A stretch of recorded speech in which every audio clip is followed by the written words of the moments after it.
Hi guys, it's Mark from Successful. I'm here with Richard. How are we doing? I'm good, thank you. Good. We got a really massive announcement today.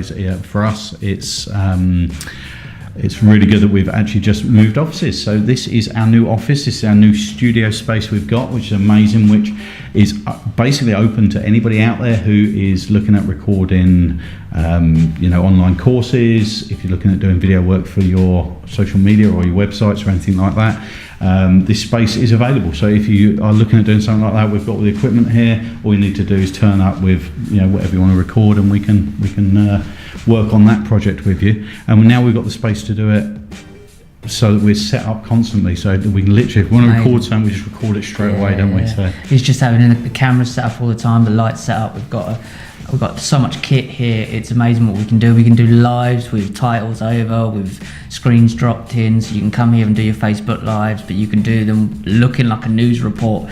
You can do YouTube videos. A YouTube series will help you start your YouTube series, produce it. You can come here and do your online course and film your online course in a couple of days and book this room out with us, but also you get us to work with as well, and also would help you promote it afterwards. It's a very unique system and it's a very creative environment, so it's just an amazing place to be, and I'm incredibly excited and grateful for being here and having this opportunity it's great. To do this. It's really good, and for us as Successful, obviously we've been doing this a little over a year now, and this is just taking it to the next level, really. So it's as we've progressed over the last 12 months, we've slowly run out of space. We've slowly got to a point where we're literally in the old office, got to a point where we're moving desks out the way if we wanted to film more than one camera and things like that. It was just getting too cramped. So we've actually taken on quite a bit of space. We've actually got office space, we've got studio space, and we've got a training room here, so we can use that. It's like training room set up for doing the Meta UK stuff and the Soul Link stuff we're doing.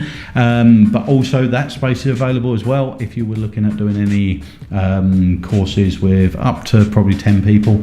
It's really nice, quiet, out of the way place, and there's obviously drink facilities and all that sort of stuff here as well. So if anybody is looking at doing anything like that locally in Norwich, we've got the space to do it, and we'd love to work with you. So if you need your online course not only just filmed, you can go next door and you can do your online your course in person, and we can film it while we're doing it. We can show that on your website, but also you can come into this studio and do your online course. We have everything here that you will need to produce creative and innovative content for your social media.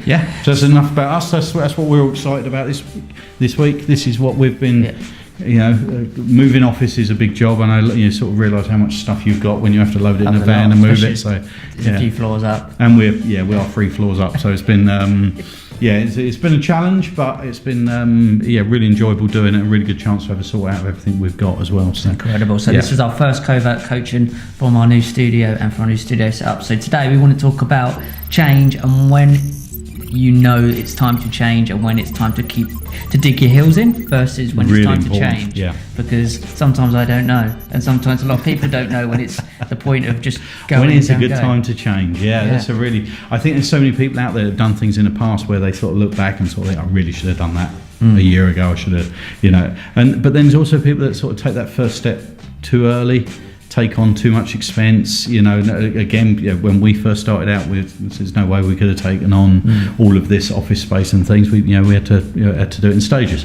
Knowing when to change really should be down to, so in business or personal, really should just be down to your plans, your personal plan, your goals. When you're goal setting, it's about not putting a goal in place for 10 months time, not just putting a goal in place in 10 months time and then just forgetting about it and waiting 10 months. It's about putting a goal in place for 10 months time, but then putting all of the smaller steps in place every day between now and then, knowing what you need to be doing and how you're going to achieve it, and recognizing along the way that maybe you aren't achieving it, or you're overachieving it, or and the goalposts are going to move. You might have to go off on a tangent slightly and change your client base, change the products, change and I think that's a really important part of business and personal development, is recognise that don't be afraid to revisit something and say that's not working, let's change it up slightly.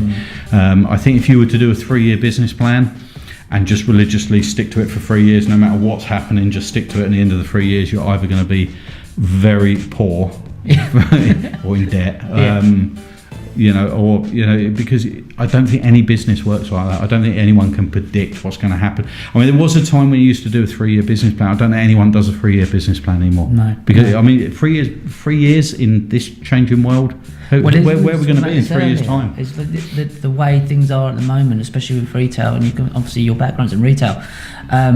You're right in the middle of a changeover. And it's massive change going on. The world's changing. I don't know if anybody out there can actually predict 3 years' time. It's just not happening. Everyone is, and people have lost a lot of money trying to do it. There are people who invest a lot of money in what they think is going to be the next big thing. Bitcoin, Bitcoin, prime example. Yeah. And it's what do you do? The only thing you can do is shorten how far in the future you're looking, work, and try and make the most of every single day. Yeah. Because I think trying to predict that far ahead and trying to make changes now that are going to affect then is a really hard thing to do nowadays. I think a really important thing that's going to come about is collaborations, is working together. I think collaborations, because I think there's a lot of businesses out there who, maybe they might have been using Toys R Us to sell their products, which is another one. Yeah. They're going to have to start selling direct, Yeah. And collaborating with other companies to, help promote and sell and things is going to become really, really important. I mean, Toys R Us. I mean, it's a shame, and I know with obviously things like this happen, and we talk about it quite a lot in the office, and we were talking earlier about it.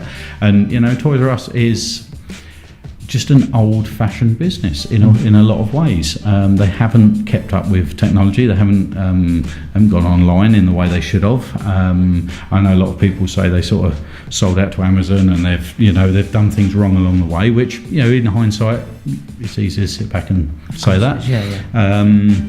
But the model just that doesn't work anymore in a online world. So and there's a retail, especially a lot of pound stores, and it seems to be like we were saying earlier, there needs to be a sort of an element of connection again. There needs to be an experience to go out of the house, a reason to go to the shop to get something. And I think that's where different businesses can collaborate together, is create an experience of 3 or 4 different things you can go I think it's got to be an experience now. For a lot of people, shopping is a bad experience. People don't like being pounced on by salesmen as soon as they walk through the door. They don't like people, trying to get them to sign up for cards, and it's all seen as the horrible salesman that's just going to sell them something they don't need. And a lot of people don't like that experience. There's a lot of people who go into shops now and they walk around with their head down in case they make eye contact with somebody because they don't want to. And this is where the online side of retail is really taking off. There are people that just much prefer to do that and wait for it to be delivered. And to be honest, now with delivery, where you've got it 9 o'clock the next morning, it's not long to wait. People prefer that. Although personally, if I'm going to buy something, I'd like to hand the money over and take the item away and play with it there and then. So, do you see it circular coming back round? I think everything's going to go full circle. I think it's got to. I think with online, at the moment, there's a lot of people that go into stores. They look at products in stores, pick which one they want, go home and order it. Once they can't go into a store and have a look at it, I think the online side of it is going to get. What's going to end up happening is to sell something online is actually going to cost the online companies a lot of money in advertising, and it will then suddenly start making retail stores viable again. So it'll be oversaturated online with so many sales. So to be at the top, if somebody searches for a particular item and you want to be at the top of Google, it's going to cost you so much to be there. You might as well have a retail store. That's what's going to end up happening. Course, and I and it's again really hard to predict how that's going to happen, when it's going to happen, and but it will. That's the only way it can go, because retail stores are going to get cheaper and cheaper to rent because there'll be so many sitting empty, and I think the online side of it's going to be more and more expensive to be online. Web hosting and things like that will only go up in price because of the amount of people that are trying to be online. And I know it's, like I say, it's really hard to predict. It's just I feel that it's got to go full circle, because when you can't walk into a shop and actually handle that item anymore, are you going to go home and spend £600 on it? No, buy it blind online. And I think a classic example of this is when you go to the supermarket and use the self-service. within 10 seconds that thing breaks and you need someone to come and help you. And Every I time, think that's going to happen in another sort of an analogy of how it would happen. You need people. The other thing that's going to happen as well, and part of my prediction would be that a lot of people are just going to become very used to ordering something with the view of sending it back. Yeah. They're gonna order something. Well, if I don't like it, I'll send it back because they haven't had the opportunity to see it somewhere else. So it's like testing. So yeah. But it's the only way, because you can't go into a store anymore and try 4 or 5 different TVs. Why not just order 4 or 5, switch them all on, see which one you like the look of, and send the other 4 back. You know, and that sort of thing is going to start costing the online companies so much more money that it's going to push the price of the products online back up again. So there are things that are going to have to change because it can't continue.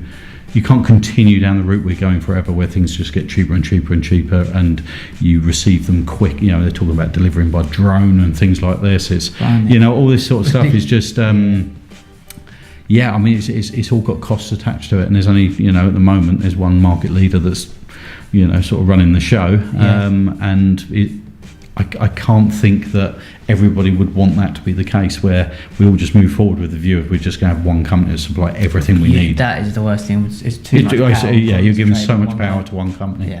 And you will. And I mean, it's you'll end up with Amazon. You go on Amazon once a week and just order everything you need. And this is the next step for retail that I could see would be putting the experience into virtual reality, so you can still go into a shop, walk around the shop, ask questions about items and things like that to a salesman, and and pretty much see it and hold it and that sort of thing. It's a way it could go, but again, the cost of doing that it's just massive, and it's just whether that outweighs the cost of actually having retail stores. I think to sort of sum it up then, so if you're a point and you're doing a business and you're going a certain way and you're still digging your heels in, when do you know when it's time to change? Or is there is it kind of like a little bit luck and a little bit... Some of it is luck. There's people who have just dug their heels in for 10 years and thrown, you see people who are remortgaging their house and that, and you're sitting there saying, what are you doing? You're crazy. And then suddenly it all just falls into place one day and they're a millionaire. And hats off to those people, but I'm afraid for every one of those there's 100 that have got a business plan, they're just sticking on it, and they won't deviate from it, and they're just getting deeper and deeper into debt. This is all down to going out there, doing your research before you start, making sure that you are give yourself the strongest bloody chance of doing it, and then just reassessing it every day, or at least once a week. I know we have our brainstorming sessions. We cover the walls in whiteboards and and just sort of brainstorm everything we're doing, don't we? It's really just we know where we want to end up, but we still have to do that regularly to help us get there. That's what we're trying to do. So change is good.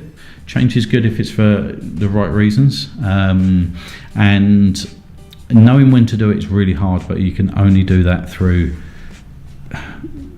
research. Just doing research and making sure that everything you think you're doing for the right reasons is for the right reasons. So guys, so Covert coaching this week, so make sure you do your research into your market, but continue to research as you go along and see where things are going. It's a fast-changing world, really fast-changing world, and it's really it's so hard to stay ahead. And this is why they say the rich get richer and things like that. But these big companies are doing so well because they've got enough money to invest in that research, so they're ahead all the time. If you're trying to do it on your own, it's really hard to do. Just keep an eye on what the big boys are doing, and and try and stay ahead. In the parking lot, see the parking attendant, suspect vehicle is a white van, unknown license. Suspect female Hispanic.